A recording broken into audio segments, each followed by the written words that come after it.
ప్రజలారా, మా YouTube channel, నా పేరు రాజు. ఈరోజు ఈనాడు, ఆంధ్రజ్యోతి, సాక్షి 3 దినపత్రికల్లోని వార్తలను చూద్దాం. వార్తలను చూసే ముందు నా ఛానల్ ఇంతవరకు సబ్స్క్రైబ్ చేయని వాళ్ళు ఉంటే దయవుంచి సబ్స్క్రైబ్ చేసుకోండి. అలాగే నా వీడియోను లైక్ చేయండి. ముఖ్యంగా నిన్న తెలంగాణ రాష్ట్ర అవతరణ దినోత్సవం ప్రభుత్వం అద్భుతంగా చేసిందండి. తెలంగాణ ప్రజలకు గుర్తుండే విధంగా సీఎం రేవంత్ రెడ్డి గారు కార్యక్రమాన్ని చేశారు. తెలంగాణ ప్రజలు కూడా రాష్ట్ర అవతరణ దినోత్సవం సంతోషంగా ఒక పండగ లెక్క, ఒక సంక్రాంతి లెక్క, ఒక ఉగాది లెక్క రాష్ట్ర అవతరణ దినోత్సవం శుభాకాంక్షలతో నిన్న రేవంత్ రెడ్డి గారు స్టార్ట్ చేసి తెలంగాణ ప్రజలకు గుర్తుండే విధంగా తెలంగాణ రాష్ట్ర అవతరణ దినోత్సవం జరిపారండి. ఇది తెలంగాణ ప్రజలకు ఒక పండగ లెక్క నిన్న చేసుకున్నారు. అలాగే 3 పేపర్లోని వార్తలను చూద్దాం. సాక్షి, ఈనాడు, ఆంధ్రజ్యోతి. తెలంగాణ, ఆంధ్రప్రదేశ్ 2 స్టేట్లలో ఉండే వార్తలను చూద్దాం. చూసే ముందు ఇంకోసారి రిక్వెస్ట్ చేస్తున్నా, నా ఛానల్ను సబ్స్క్రైబ్ చేయని వాళ్ళు ఉంటే ఎవరైనా సబ్స్క్రైబ్ చేసుకోండి, నా వీడియోను లైక్ చేయండి. ముందుగా ఈరోజు పేపర్లోని వార్తలను చూద్దామండి. ముందుగా ఆంధ్రజ్యోతి, ఆంధ్రప్రదేశ్లో చూస్తే తీరానికి పచ్చ తోరణం, 275 కిలోమీటర్ల మేర సముద్రంలో వనాలు, ఉపాధి హామీ అటవీ నిధులతో తీరం వెంబడి ముక్కల పెంపకం ఎల్లుండి ప్రారంభించనున్న ముఖ్యమంత్రి, ఉప ముఖ్యమంత్రి. చూడండి, తీరానికి పచ్చ తోరణం అంట, 975 కిలోమీటర్ల మేర సముద్రంలో వనాలు, కొల్లేరుకు మానవీయ పరిష్కారం, సరస్సును పరిరక్షిస్తూనే స్థానికులకు న్యాయం, సమీక్షలో సీఎం, క్షణాల్లో వాతావరణ సమాచారం. ఇదేనండి. ఇంకా చూస్తే త్వరలో 46,000 మంది టీచర్లకు తప్పనిసరి బదిలీ, స్కూల్ అసిస్టెంట్లు 23,113, ఎస్టీలు 23,000 మందికి తప్పనిసరి కోటా కింద స్థాన చలనం, రిక్వెస్ట్ బదిలీలకు మరో 39,000 దరఖాస్తులు, 1,872 మంది ప్రైమరీ స్కూలు హెచ్ఎంఓల బదిలీ, పలు కేడర్లో టీచర్లకు పదోన్నతులు, ఉద్యోగుల బదిలీ గడువు పొడిగింపుపై జీవో జారీ. అది చూడండి, ఆంధ్రప్రదేశ్లో త్వరలో 46,000 మంది టీచర్లకు తప్పనిసరిగా బదిలీ అవుతుందంట. ఉద్యోగుల బదిలీల గడువు కూడా పొడిగింపుపై జీవో జారీ అంట. ఉద్యోగులకు ఎల్లుండి ప్రత్యేక సెలవు, ఏపీజీఈఏ సమావేశాల కోసం సర్కారు మంజూరు.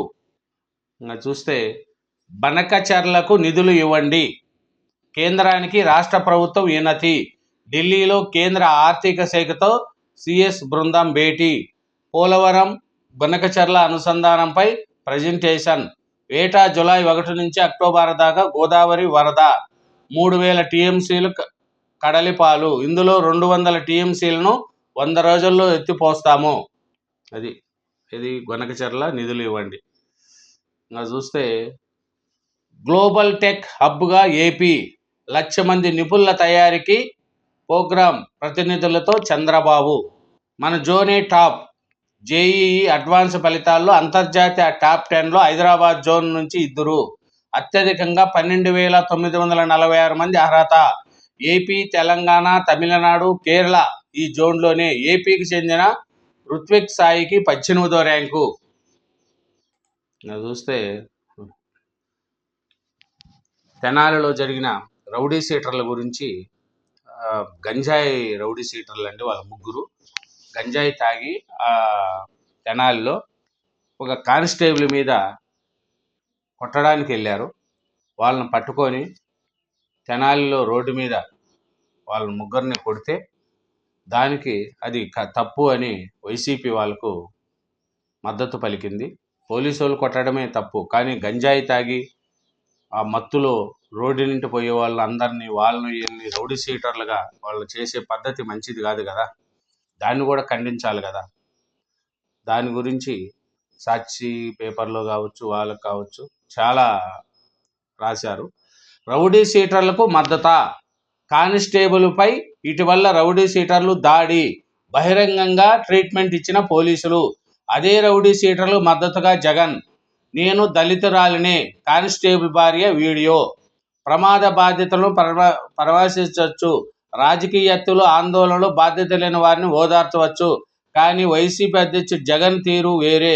పోలీసులకే సవాలు విసురుతూ, శాంతి భద్రతలకు తరచు విఘాతం కలిగిస్తూ, ఏకంగా కానిస్టేబుల్ పైనే అత్యాయత్నం చేసిన రౌడీ షీటర్లకు ఆయన ఒత్తాసు పలుకుతున్నారు. కానిస్టేబుల్ పై దాడి చేసిన కేసులో అరెస్ట్ అయిన రౌడీ షీటర్లు కుటుంబాలను పరామర్శించేందుకు మంగళవారం ఆయన తెనాలిలోని వస్తున్నారు. వాటికి భరోసా ఇచ్చేందుకు ఆయన వస్తున్నారని వైసీపీ వర్గాలు ప్రకటించాయి. చూడండి, తప్పులు చేసిన వారికి కులం ఏమిటి? పోలీసులపై దాడి చేసిన వారికి మద్దత, హోంమంత్రి. బాధ్యతలకు ఏం సమాధానం చెప్తారు మంత్రి నారాయణల? చూడండి, గంజాయి బ్యాచ్లు వాళ్ళు తాగి రౌడీ షీటర్లు వాళ్ళు, అలాంటి వాళ్ళకు జగన్మోహన్ రెడ్డి గారు మద్దతు పలుకుతున్నారంటే వైసీపీ యొక్క పరిస్థితి మీరే ఆలోచించండి. 6 ఆసుపత్రులకు సిటీ స్కాన్ మిషన్లు, 27 కోట్లతో ఏర్పాటుకు మంత్రి సత్యకుమార్ ఆమోదము. 17 కోట్లతో 3 ఆసుపత్రులకు ల్యాబులంట. 17 కోట్లతో కోవిడ్ పరీక్షల సామర్థ్యం పెంచండి, ప్రతిరోజు 1000 మందికి పరీక్షలు జరిపే స్థాయి రావాలి, స్పెషల్ సిఎస్ కృష్ణబాబు ఆదేశాలు. అమరావతి, దేశవ్యాప్తంగా కేసులు పెరుగుతున్న దృష్ట్యా ఈనాడు తెలంగాణ పేపర్ చూద్దామండి. ఈనాడు తెలంగాణ పేపర్లో చూస్తే ప్రగతి పదాన తెలంగాణ, నిన్న రాష్ట్ర అవతరణ దినోత్సవ వేడుకలను సీఎం రేవంత్ రెడ్డి గారు ప్రభుత్వము చాలా మంచిగా చేసిందండి. తెలంగాణ ప్రజలకు గుర్తుండే విధంగా ఈ రాష్ట్ర అవతరణ దినోత్సవం జరిపింది. సీఎం రేవంత్ రెడ్డి గారు తెలంగాణ గురించి, తెలంగాణ అభివృద్ధి ఎలా చెందాలి, తెలంగాణలో ఉండే నిరుద్యోగులకు ఉద్యోగాలు ఎలా రావాలి అనేది రేవంత్ రెడ్డి గారు చేస్తున్నారు. సీఎం రేవంత్ రెడ్డి గారిగా తెలంగాణ రాష్ట్ర అవతరణ దినోత్సవం జరుపుకోవడం ఇది 2వ తడవ. 2024 జూన్ 2న ఒకటి చేశారు. ఇప్పుడు 2025 జూన్ 2న తెలంగాణ రాష్ట్ర అవతరణ దినోత్సవం జరుపుకున్నారు. ఈ రాష్ట్ర అవతరణ దినోత్సవం వరుసగా 10 సంవత్సరాలు జరుపుకోవాలనేది ప్రజల్లో ఉందండి. ఇప్పటి వరకు అయితే తెలంగాణ ప్రభుత్వం మీద, రేవంత్ రెడ్డి గారి ప్రభుత్వం మీద వ్యతిరేకత లేదు. ఇంకా రాను వీళ్ళు ప్రజలు ఎలా ముందుకెళ్తారో ఆలోచించాలా. ఇప్పటి వరకు అయితే సూపర్ ఇది 6 పథకాలు కానీ అవి ఒకటొకటి చేసుకుంటూ ముందుకెళ్తున్నారు. రాష్ట్ర అభివృద్ధి కూడా కోరుకుంటూ రేవంత్ రెడ్డి గారు ముందుకెళ్తున్నారు. ఇప్పుడు చూద్దాం. ప్రగతి పదాన తెలంగాణ, 2047 నాటికి దేశ జీడిపిలో 10% వాటా అందించేలా అడుగులు వేస్తున్నాం, అందుకోసం ఆశీర్వదించండి, అండగా నిలబడండి. రాష్ట్ర ఆవిర్భావ వేడుకల్లో సీఎం రేవంత్ రెడ్డి పిలుపు. మేము అధికారంలోకి వచ్చే నాటికి రాష్ట్ర ఆర్థిక వ్యవస్థ అస్తవ్యస్తం, తప్పిదాలను సరిదిద్ది గాడిని పెట్టాల్సిన బాధ్యత తమపై ఉందని వెల్లడి. చూడండి, 10 ఏళ్ళు బీఆర్ఎస్ పరిపాలించారు. మొత్తము మేము వచ్చేసరికి ఆర్థిక వ్యవస్థ అంతా అస్తవ్యవస్థం అయిపోయింది, లక్షల కోట్ల అప్పులు చేసేశారు. మేము వచ్చిన తర్వాత దాన్ని సరిదిద్దుతూ ముందుకెళ్తున్నామని సీఎం రేవంత్ రెడ్డి గారు చెప్తున్నారు. మేము బాధ్యతలను చేపట్టే నాటికి రాష్ట్ర ఆర్థిక వ్యవస్థ అస్తమయమైంది, జరిగిన తప్పిదాలను సరిదిద్ది రాష్ట్రాన్ని గాడిని పెట్టాల్సిన బాధ్యత మాపై ఉంది. ఇది నల్లేరుపై నడక కాదని మాకు తెలుసు. అయినా ప్రజల ఆకాంక్షలే ప్రజాప్రభుత్వ ఎజెండాగా తెలంగాణ పునర్నిర్మాణం దిశగా ప్రయత్నిస్తూ ముందుకు కదిలాం. సీఎం రేవంత్ రెడ్డి గారు. చూడండి, నిన్న సీఎం రేవంత్ రెడ్డి గారు రాష్ట్ర అవతరణ దినోత్సవ వేడుకల్లో ఇది చెప్తున్నారండి. 2047లో 100 ఏళ్ల స్వతంత్రం వేడుకలను జరుపుకుంటుంది. అందుకే తెలంగాణ రైజింగ్ 2047 భవిష్యత్ ప్రణాళికలను సిద్ధం చేసుకుంటున్నాం. వచ్చే 10 ఏళ్లలో తెలంగాణను $1 బిలియన్ ఎకనామిక్గా తీర్చిదిద్దాలని నిర్ణయించాము. 2047 నాటికి $3 ట్రిలియన్ ఆర్థిక వ్యవస్థగా మార్చే లక్ష్యంతో ముందుకెళ్తున్నాము అని ముఖ్యమంత్రి రేవంత్ రెడ్డి తెలిపారు. ప్రస్తుతం దేశ జనాభాలో మనం 2.5% ఉన్నాం, కానీ జీడిపిలో మన వాటా 5%. 2047 నాటికి జీడిపిలో 10% అందించే దిశగా రాష్ట్రాన్ని తీర్చిదిద్దాలనే లక్ష్యంతో నూతన పారిశ్రామిక మౌలిక వసతి పెట్టుబడులు పాలసీలను తీసుకొచ్చాము. వైద్యులు, న్యాయవాదులు, ఇంజనీర్లు, ఐఏఎస్, ఐపీఎస్, పారిశ్రామికవేత్తలకు నా సూచన ఒకటే: తెలంగాణ ప్రజాప్రభుత్వం ఏ లక్ష్యం కోసం ముందుకెళ్ళిందో ఆ లక్ష్యానికి మీ ఆశీర్వాదం ఉండాలని సీఎం రేవంత్ రెడ్డి ఆకాంక్షించారు. సికింద్రాబాద్లోని ప్యారేడ్ గ్రౌండ్లో సోమవారం నిర్వహించిన తెలంగాణ ఆవిర్భావ వేడుకల్లో ముఖ్యమంత్రి రేవంత్ రెడ్డి గారు ప్రసంగించారు. చూడండి, ఇది నిన్న నేను చెప్తే కదా, తెలంగాణ 2047 నాటికి మంచి వృద్ధి రేట్లో ఉంటుంది, బాగా తెలంగాణ డెవలప్మెంట్ అయ్యే స్థితిలో వస్తుంది అని సీఎం రేవంత్ రెడ్డి గారు చెప్పారు. ఇంకా చూస్తే నిన్న వచ్చిన జేఈ అడ్వాన్స్ ఫలితాల్లో తొలి 10లో తెలుగు విద్యార్థి ఒకరే 10వ ర్యాంకు సాధించిన వడ్లమూడి లోకేష్ అంట.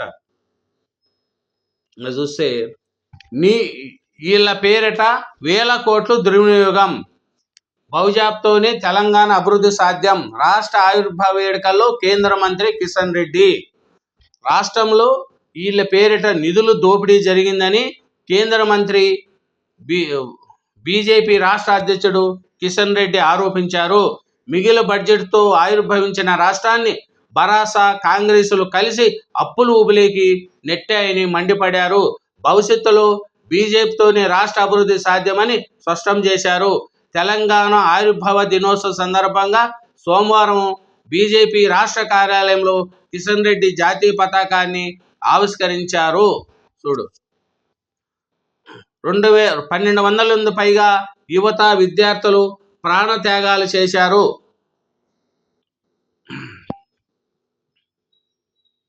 ఉస్మానియా యూనివర్సిటీలో నుంచి ఢిల్లీ పార్లమెంట్ వరకు ఆందోళన కొనసాగాయి. అన్ని పార్టీల కంటే ముందు ఉద్యమంలో చురుగ్గా పాల్గొని జేఏసీలో చేరిన ఏకైక జాతీయ పార్టీ బహుజాపా మాత్రమే. మిగిలిన బడ్జెట్లో ఏర్పడిన బంగారు తెలంగాణ సాధించలేదు. కేసీఆర్ హామీ ఇచ్చిన బంగారు తెలంగాణ సాధించలేదు. ఆయన కుటుంబం మాత్రం బంగారం అయింది.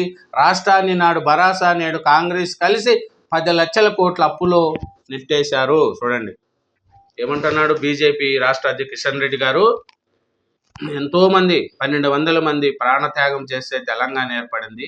తెలంగాణ ఏర్పడితే కేసీఆర్ గారు బంగారు తెలంగాణ చేస్తా అన్నాడే కానీ ఆయన కుటుంబం మటుకు బంగారు తెలంగాణ చేసుకొని సంపాదించుకొని ఆర్థికంగా ఎదిగారు. తెలంగాణ సొమ్మును దోసుకున్నది ఇప్పుడుండే బీఆర్ఎస్ పార్టీ అని, అలాగే కాంగ్రెసు, బీఆర్ఎస్ కలిసి 10 లక్షల కోట్ల అప్పులేకి తీసుకొచ్చాయని, తెలంగాణను అన్ని విధాల అప్పుల్లో తోసాయని ఈ 2 పార్టీలకు కిషన్ రెడ్డి గారు చెప్తున్నారు. మళ్ళీ ఇంకా చూస్తే మళ్ళీ కేసీఆరే సీఎం, 3 ఏళ్ళలో మేము అధికారంలోకి రావడం ఖాయం.